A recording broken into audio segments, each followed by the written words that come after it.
All right, Lagos. Good morning, Lagos, Nigeria. This is Overt Radio. It is 1 minute gone past the hour of 8 o'clock. This is the Friday edition of Overt Radio Breakfast Show. We are broadcasting to you live from the city of Lagos. Lagos is a center of excellence. So we urge you to go to our various social media platforms to engage with our content on X, Overt Radio Live, on TikTok, overt.radio.lagos, and we are also on Instagram, Overt News. We are currently streaming on our YouTube channel at Overt Radio Live. Okay. This is today's Friday, the 28th day of August 2026. All right. This is the Friday edition. So what we do every morning here, between the hours of 8 and 10 o'clock, Monday to Friday, we give you stories that are making headlines on the front page of the newspaper. And we also talk about some issues going on in the Nigerian corridors, in the political corridor here in the country. All right. So, like I said earlier, we are broadcasting on our Zeno platform, zeno.fm/radio/Overt Radio. All right, I have some of the headlines that I'll be talking about this morning is on the Sun newspaper, and later on we can go to other newspaper, maybe Punch or Vanguard, to bring some of the top stories that are making headlines this morning here in Nigeria. My name is Ken, and I want to say a very big thank you to all our listeners who have been tuning in with us, tuning in to us from Monday, Tuesday, Wednesday, Thursday, and today, thank God, it is Friday. Okay. All right, let's get to the business of the day this morning. Yes, on the Sun newspaper this morning, 2027 battle lines drawn as Tinubu APC governors meet. Atiku Obi others plot alliance. Battle lines for the 2027 presidential election are taking shape as President Bola Ahmed Tinubu met governors elected on the platform of the All Progressive Congress in Abuja yesterday, while Atiku, Peter Obi, Seyi Makinde, Donald Duke, and other opposition leaders prepare for a crucial summit aimed at forging a common front. Tinubu's meeting with the governors came 8 days after campaigns officially commenced, in accordance with the timetable of the Independent National Electoral Commission (INEC), and 5 days after the APC unveiled its presidential campaign council. As the ruling party consolidates its campaign machinery and deploys political heavyweights across the country, leaders of 6 opposition parties are expected to meet on August 31st to begin structured negotiation on cooperation and coordination, including mechanism for eventually resolving the thorny question of presidential candidacy and the shape of a possible alliance. Tinubu met the governors under the aegis of the Progressive Governors Forum (PGF) at the State House shortly after 3 p.m. That was yesterday, Thursday. The engagement followed an earlier meeting of the National Economic Council (NEC), presided over by Vice President Kashim Shettima and attended by the governors. Okay, according to the report, although the agenda of the president's meeting with the governors were not immediately disclosed, discussions were still ongoing at the time of filing this report. The meeting comes amid intensifying political activities and continuing efforts by the ruling party to put its campaign machinery in place. The APC had 5 days earlier unveiled its presidential campaign council, naming former Zamfara State Governor and 7th Senator Abdulaziz Yari as Director General. Former Borno State Governor Alimodu Sheriff has also been appointed the party's North Zonal Campaign Coordinator, a move the Grassroots Coalition for Change (GCC) described yesterday as strategic to Tinubu's re-election bid. The coalition said Sheriff's political experience, grassroots networks, and knowledge of the Northeast positioned him to spearhead the president's campaign in a zone expected to feature prominently in the battle for votes.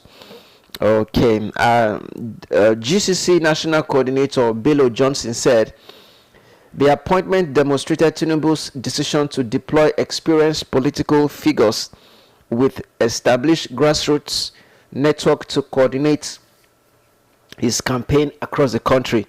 Sharif is focused on one thing: delivering the Northeast for President Bola Tinubu in 2027.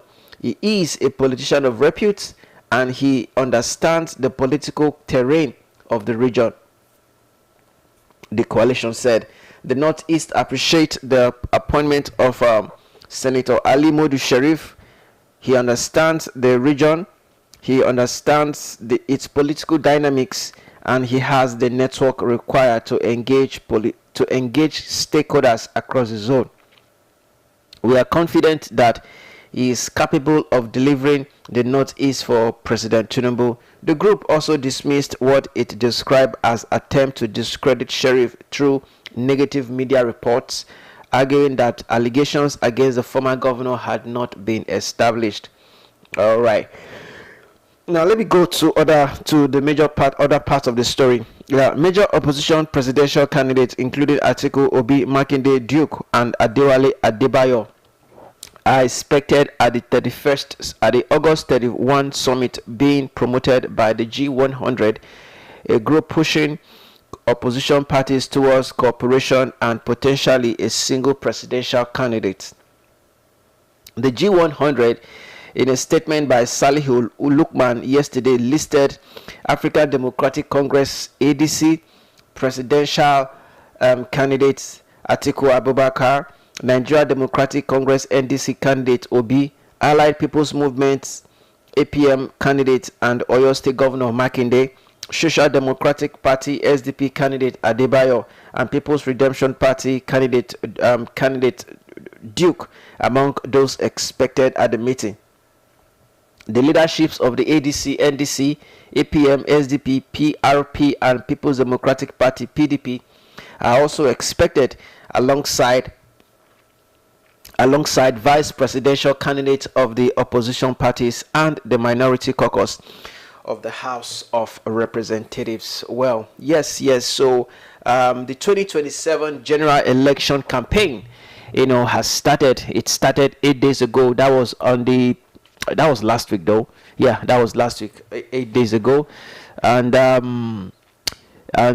yes. So political parties, are beginning to start mapping out their campaign strategies, to start appointing people who they feel has the capacity to influence people in their region to vote for their party. All right, so that is what is going on now. On the case of the APC, appointing Abdulaziz Yari as the Director General of the Presidential Campaign Council for the APC. Well, according to them, Yari has what it takes, to galvanize. Yari has what it takes to mobilize votes in the Northeast for that's a presidential election in the Northeast in 2027. Remember that the presidential election is coming up on the 16th of January 2027. That is about 5 months from now. Nigerians will be going to the poll. 5 months from now, Nigerians will once again march to the polling unit to exercise their franchise, to decide who will take them to the promised land in the next 4 years. They made that decision in 2023, and based on what is going on in the country, I doubt if Nigerians are satisfied with the decision they made in 2023. But it is left for them to say. It is left for them to speak it, and that will be translated. I hope that is translated in the 2027 presidential election. All right, I hope that a lot of Nigerians have learned, either the good ones, either a lot of Nigeria. I hope that a lot of Nigerians have learned good things and bad things in the previous election, whoever you voted for in 2023 as your presidential candidate, whoever you voted for in 2023 as your governorship candidate, whoever you voted for in 2023 as your senator that will be representing your constituency in the National Assembly, whoever you voted for as your lawmaker, who will be representing your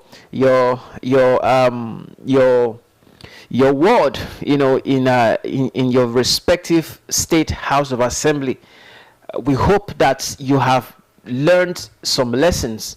We hope that you've been able to know if the person you actually voted for in 2023 actually represented you in your various constituency, if the person you voted for as a governor, if that person won, and if that person really performed what he promised that he's going to perform, when he's elected.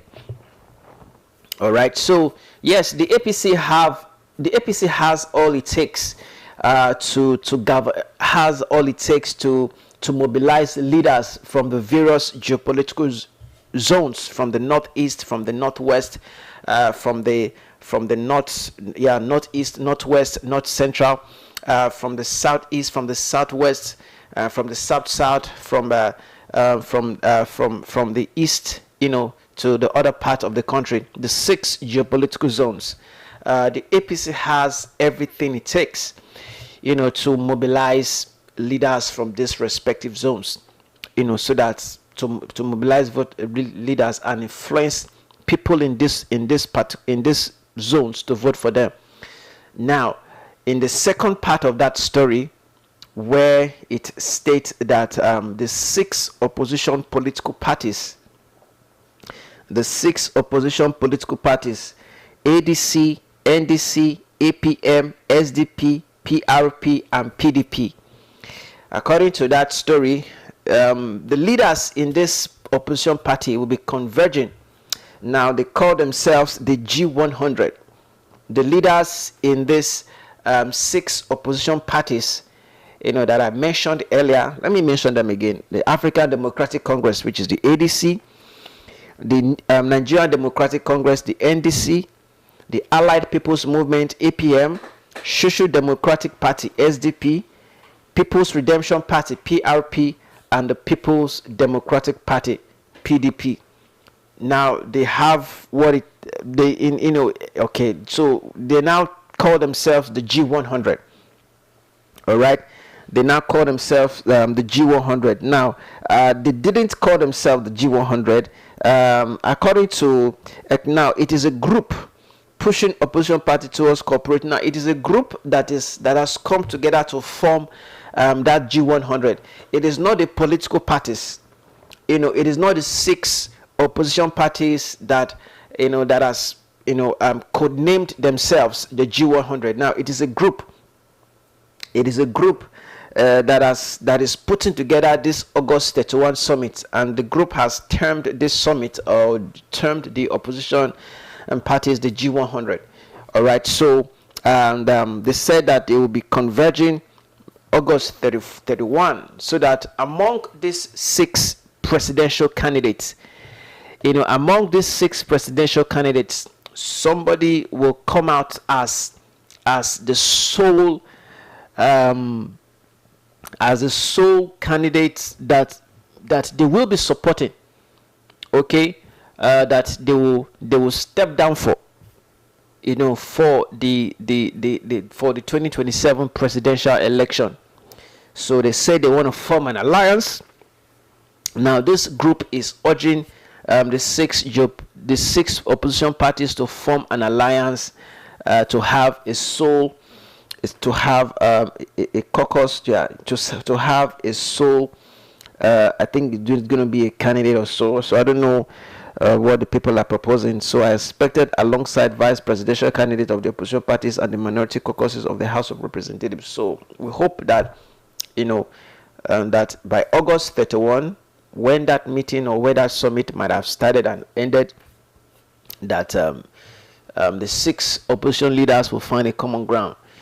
Okay, this is coming late. what I have to say concerning that second part of that story is this would have been done since the beginning of the year. This would have been done since the beginning of the year. They are coming too late. All right, this would have been done since the beginning of the year. Because it takes time for things like this to get settled in the mind of the voters.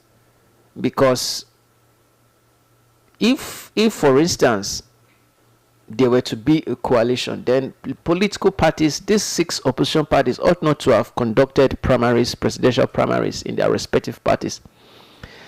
Presidential primaries in their respective party. ADC would not have carried out their party, their primary, and where Atiku Abubakar emerged as the party's candidate. Peter B, although there were no form of primaries, it was a consensus. The NDC wouldn't have, put together a consensus candidate, but just to say, okay, this is our candidate. The SDP, the PRP, the People's Redemption Party, and the PDP. So but I foresee, because like I said, that Atiku Abubakar might not be able to step down for anybody, because this individual, this gentleman, is somebody who is ambitious to be the country's leader since 2007. Atiku has been clamoring to be the president of the country since 2007, and according to interviews that he has granted, he said that this will be his last trial of attempting, of putting himself in the ballot, that this will be his last trial. All right, so let us see if his last trial will ultimately get him what he has been looking for since 2007. Let's see if Atiku's last trial is 20 years now. 20 years. 2027 will make it 20 years since Atiku has been trying to be the president of Nigeria. All right, so let us keep our fingers crossed. But if peradventure, at the end of that summit next week Monday, that at the meeting that the 6 opposition parties agreed to have a sole candidate, if peradventure during that summit next week Monday, that the 6 presidential candidates agree to have to form an alliance, and have just one presidential, or just one individual, then let it be known here on this station, on this platform, that Atiku will not back down for anybody. That is what you should know. Atiku will not back down for Obi, neither will Obi back down for Atiku. Donald Duke, okay, might be a little kind of, might be my giveaway. Sheyi Makinde, okay, my giveaway. Adebayo, let me see his name again. Adebowale Adebayo, okay, might. But these 2 individuals that I mentioned earlier, Atiku Abubakar and Peter B, the 2 will not, step down for themselves. Either Obi stepping down for Atiku, or Atiku stepping down for Obi. If they truly want to unseat President Bola Ahmed Tinubu in next year, if they truly want to unseat President Bola Ahmed Tinubu next year, then that is, that is the way to come about it. Join forces. These are 6 political parties: the SDP, the NDC, the ADC, the PDP, the PRP, and the PDP, coming together to form an alliance ahead of the 2027 general presidential election. All right, but now that they are scattered abroad, now that, O Israel, to your tents, now that Obi is ambitious on the platform of the NDC campaigning for the presidency, Now that Atiku Abubakar, ever ambitious, campaigning for the presidency on the platform of the African Democratic Congress and other, political presidential candidates, now that these individuals, they are scattered abroad, where is the alliance? Like I said earlier, that this summit ought to have been held earlier. This summit ought to have been held earlier, so that we will know that ahead of the 2027 presidential election, it is either Tinubu versus Atiku, or Tinubu versus Peter Obi, or Tinubu versus Seyi Makinde, or Tinubu versus Adebayo, or Tinubu versus Donald Duke. Now, but it is 5 months to the election. It is 5 months to the election. You can't form any form of alliance. It is 5 months to election. I doubt if if these presidential candidates will even attend in person. I doubt if they will attend in person, because they don't believe in it. Not that they don't believe in the coalition, because that was the idea they sold to us initially. Not that they don't believe in the coalition. They believe in the coalition, but they don't believe in either of them stepping for the other. They don't believe. They feel that the idea they have to change this country is the ultimate idea.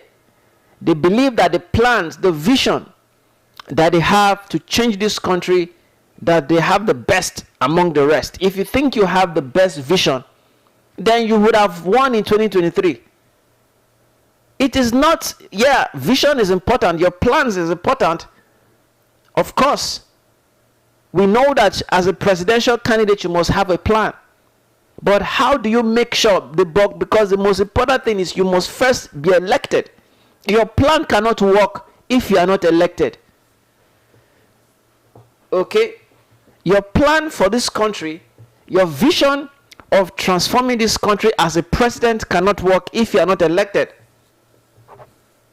So they have plans. They have beautiful plans, a beautiful program. One says it doesn't support the subsidy. The other said he will remove subsidy. It is not whether you support subsidy or you remove subsidy. Okay, we all know that. But get elected first. And that is where the work is. That is where the job is. That is where the headache. That is where you have to start strategizing. But based on what is playing, based on what the APC is doing, like I said, I don't know why people think that I like to support the APC. I'm not a supporter of any political party. But I say things the way they are, based on what the APC they are doing, based on the infrastructure that they are acquiring, the structure, the plans, the people they are appointing to head various regions in the country. You will know that these guys, they are ready to be re-elected in 2027, irrespective of their connection to the center. Was the APC at the center when they came in 2015? It is not whether it is the incumbent. Yes, incumbent has some level of influence, but the APC were never in power before they came in 2015. Like I said earlier on this platform, on this forum, on this program, that if Atiku or if ADC or if NDC or if PDP wants to win the presidential election, they should go and study how they did it in 2015. They should go and study how the APC did it in 2015. But here in this part of the world, we don't like to learn from people who are successful. We feel that the ideas we have are the best idea. We feel that because in this country, nobody cares whether you have a beautiful plan or not. Secure the election first. Secure the ballot first. Get voted in. That is the most important thing.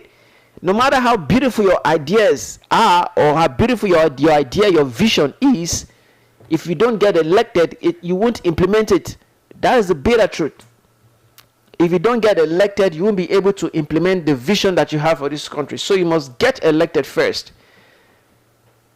You must get elected first. It is not how many figures, how many economic figures that you know that you get that will get you elected.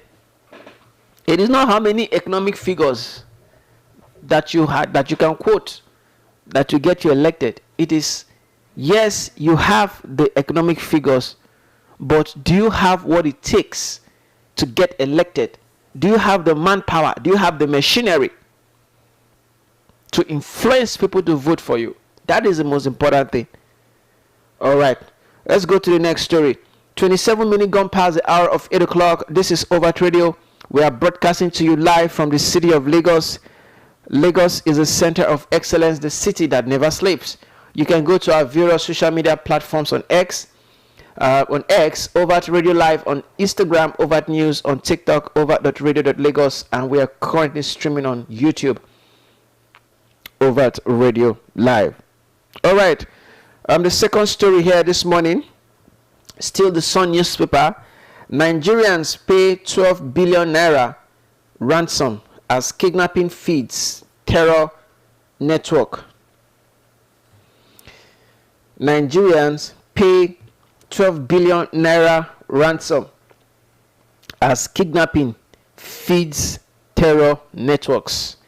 Nigeria's kidnap for ransom crisis is evolving from a fragmented criminal enterprise into a more organized and financially consequential business, with at least 12 billion naira, which may have been recorded in ransom payments over recent reporting cycles.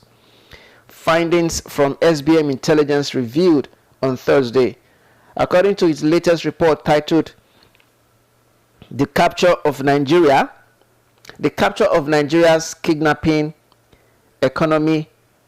Sorry, I'll take that again. According to its latest report titled The Capture of Nigeria's Kidnap Economy, the country's kidnapping economy has undergone a striking transformation, as between July 2025 and June 2026, 7,825 people were abducted in 1,713 kidnapping and related incidents, representing a 66% increase in victims from the previous cycle. The report also stated that at least 1,142 people were killed during the period. All right, during the period. As a result of ransom collection rate, rate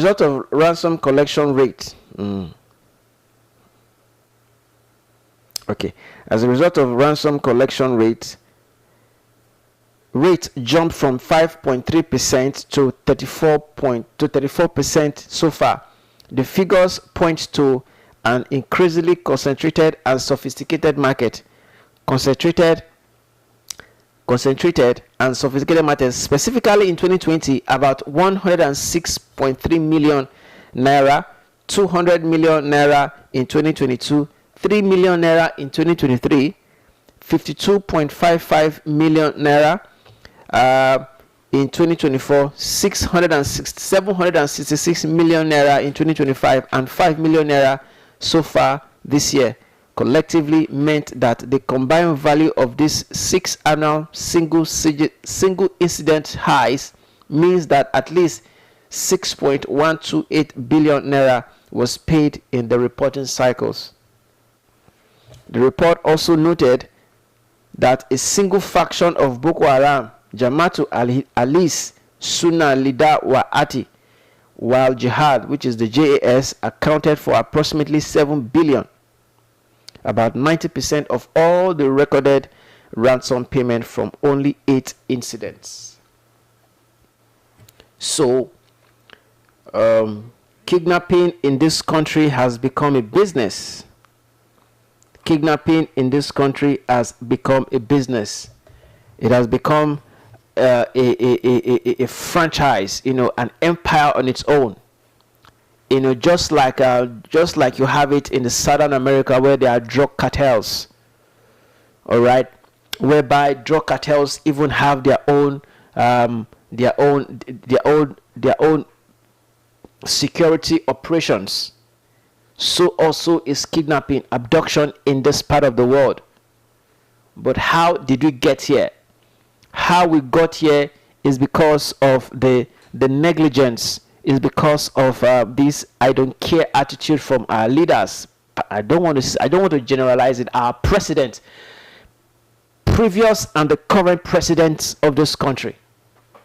This "I don't care" attitude, this nonchalant attitude when there is kidnapping. So this is how we got here. 12 billion. Nigerians have so far paid 12 billion ransom as a result of kidnapping. So when a relative is kidnapped and they demand for money, so that is how we got ourselves here. So I don't know how this can be solved. I don't know how this can be curbed.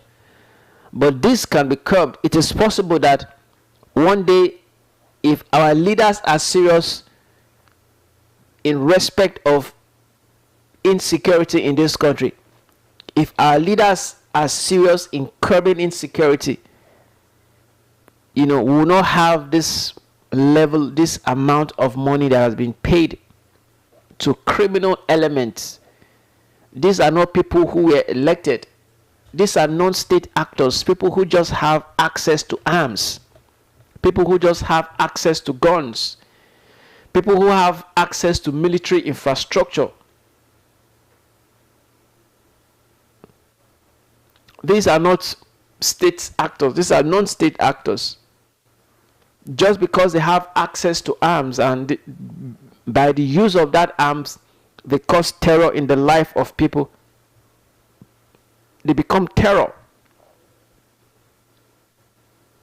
So I hope that our leaders, they get over this. They sit down with the security operatives in this country and find a way to resolve this challenge, this issue, to resolve this, like they call it, this Hydra monster that is feasting on the people of this country, eating their finance.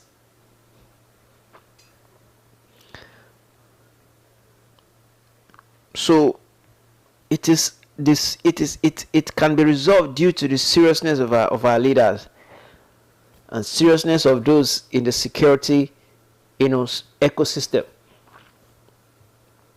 All right, let me go to the next headline. 600 billion naira cash transfers. Atiku queries missing 5 million household. African Democratic Congress ADC presidential candidate Atiku Abubakar has challenged the President Bola Ahmed Tinubu administration to account for what he described as 5 million missing household in the cash transfer figures, and provide evidence that more than 600 billion was actually disbursed to beneficiaries. Atiku said conflicting figures released by the presidency and the Minister of Humanitarian Affairs and Poverty Reduction had raised questions over the number of households reached under the federal government's social intervention program. In a statement by Senior Special Assistant on Public Communication Frank Shaibu, the former vice president demanded an independent audit and a verifiable payment trail showing how the 600 billion was disbursed. Minister of Humanitarian Affairs and Poverty Reduction Bernard Doro had on Wednesday said the federal government disbursed more than 600 billion in cash transfers to slightly over 10 million households since Tinubu assumed office 3 years ago. Atiku, however, said the figure conflicted earlier claims by the presidency that 15 million vulnerable households had been reached. Now, Atiku said, on 16 July 2026, the presidency officially declared that expanded cash transfer had reached 15 million vulnerable households. It repeated essentially the same figure on 2nd August 2026. Yet on 26 August 2026, the Minister of Humanitarian Affairs suddenly told Nigeria that only that only slightly over 10 million households had been reached. But you said in your earlier figure, you claimed in your earlier figure, in your earlier information, that the presidency, that 15 million vulnerable households had been reached. So why are you now saying that only slightly over 10 million households has been reached? So where did the 5 million household go? These are not opposition figures. These are Tinubu's figures contradicting Tinubu's figures, he said. Atiku also questioned the arithmetic behind the government's 600 billion expenditure claim, arguing that the amount did not appear to tally with the announced payment structures. According to him, beneficiaries were expected to receive 25,000 naira monthly for 3 months, amounting to 75,000 per household. If 10 million households received the full payment, that would be about 750 billion naira. If 15 million households did, it would have exceeded 1.1 trillion naira. Yet government says it spent just over 600 billion. So how many received one tranche, 2 tranches, or 3? How many payments failed or were reversed? How many names were merely lifted from an existing social register and presented as evidence of actual payments? A name on a social register is not a bank alert. Counting people in a database is not the same thing as proving money reached them, he said. The ADC candidate said the government should provide details of verified beneficiaries, payment tranches, state-by-state distribution, failed transaction and reversals, and subject the program to an independent audit. If 600 billion truly moved, then government must show the trail. Unique verified household, payment tranches, state-by-state distribution, failed transactions, reversal, and an independent audit. All right, so that is that for that story. So the president, Atiku Abubakar, is the former vice president, rather, Atiku Abubakar, is right to have demanded for the federal government, President Bola Ahmed Tinubu's government, to account for the 600 billion the presidency claimed that it had disbursed to slightly, that's the word they use, slightly over 10 million.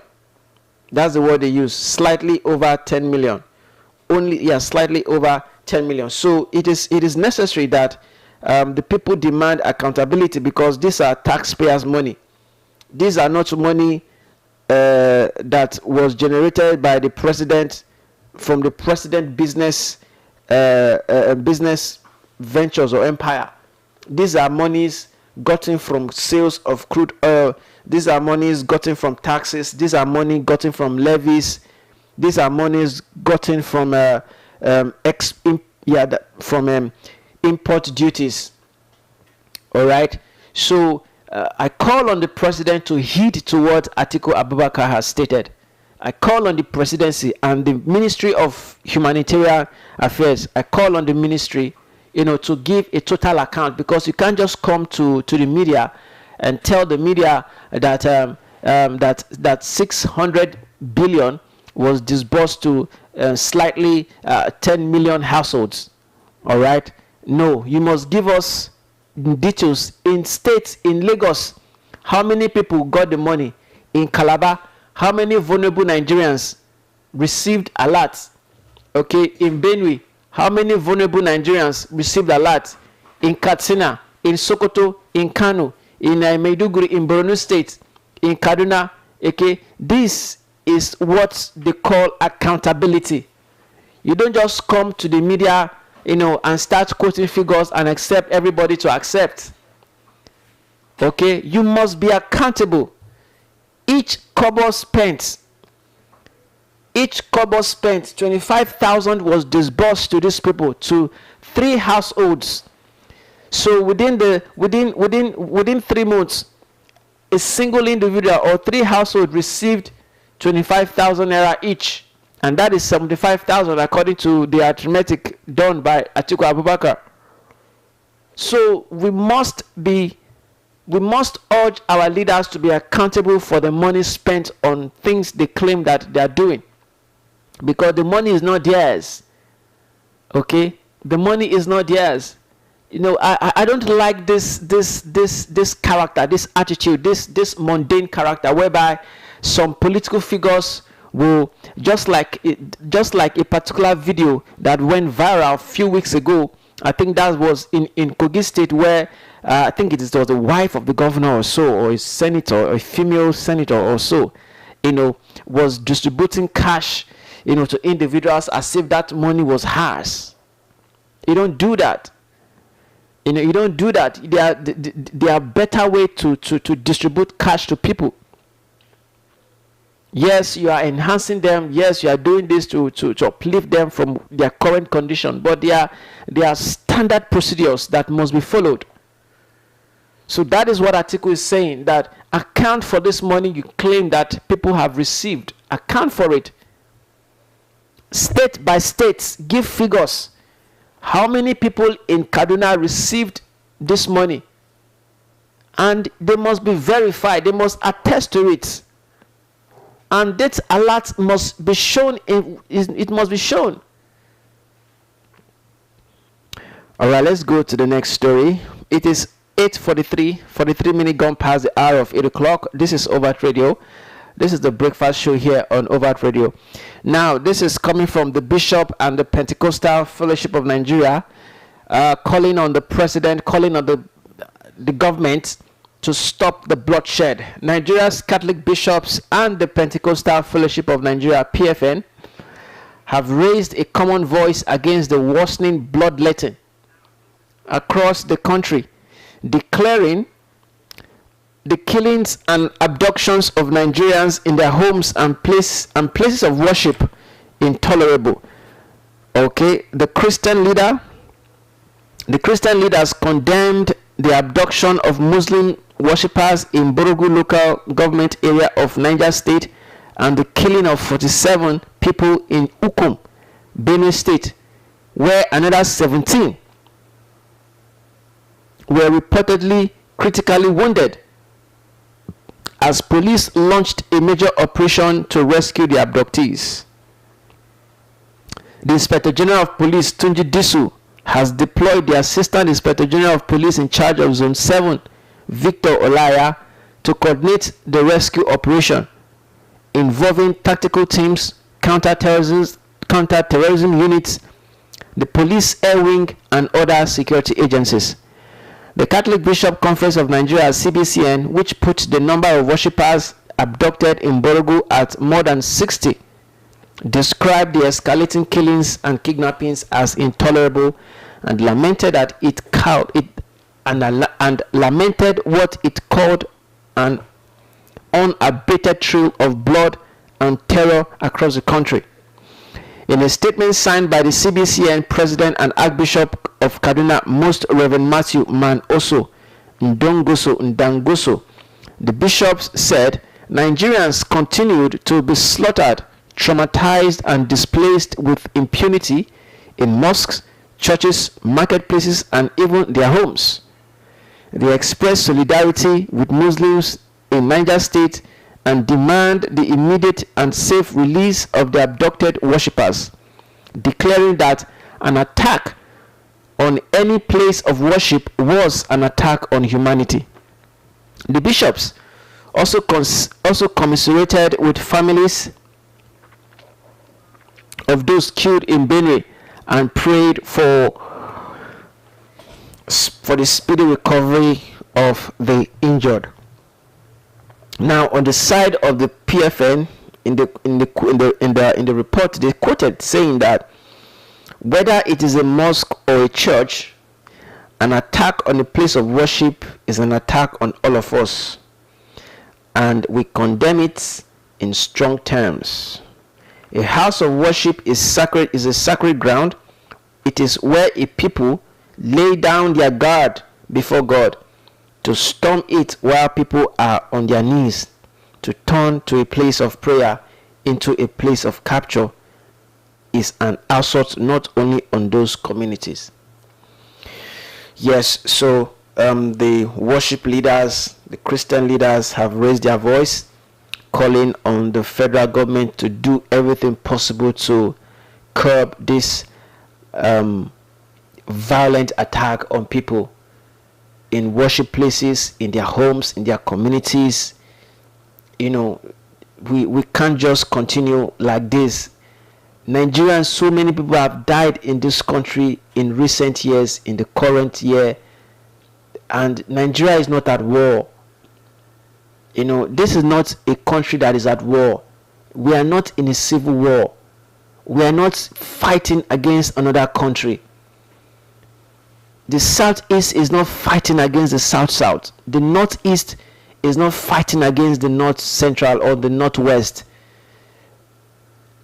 Okay, this is not a communal clash. This is not a tribal clash. It is because some ignoramus, is because some individuals who have access to weapons, to ammunition, to arms, think that the way to get attention or the way to get their demands met is by causing terror in the life of people. All right, I was saying earlier that how did we get here? How did we get here that some elements, some non-state actors will wake up one morning just because they have arms and ammunitions? They decide that this is what they want to do for the day, to kill innocent Nigerians, to abduct, to kidnap them, and demand for money. So I think that the leaders in this country, they need to be serious in fighting insecurity in this country. The leaders in all stratas, in all ramifications, political leaders, leaders in the security agencies, the president, the governors, the ministers, the senators, they must be decisive on what to do as to insecurity. Be decisive. They must be decisive. They must be decisive on what to do as per insecurity in this country, because enough of the killings, enough of the abductions, enough of the kidnapping in this country. Can't we just wake up one morning and get a copy of the newspaper without reading about kidnapping, without reading about abduction, without reading about people dying, without reading about a community being invaded by unknown gunmen? Can't we read? Can't we wake up one morning and not read about these things? So enough is enough, man. Enough is enough. So the Christian leaders, the religious leaders, they've spoken. It's now left for those in the position of authority to do what is expected of them to do. All right, Lagos, that is how far I can go this morning. All right, later on by 9:15, I'll be talking more about the G100. I'll be talking about the G100, where a group is calling on the six opposition parties to come together to form an alliance ahead of 2027 presidential election. All right, don't go anywhere. Stay tuned, listeners. 9:15, I'll be back. All right, this is Overt Radio, the breakfast show. Thank you. DJ Fàájì o. Sáré wá ní wọ́n rí ọkọ̀ sí pàdé.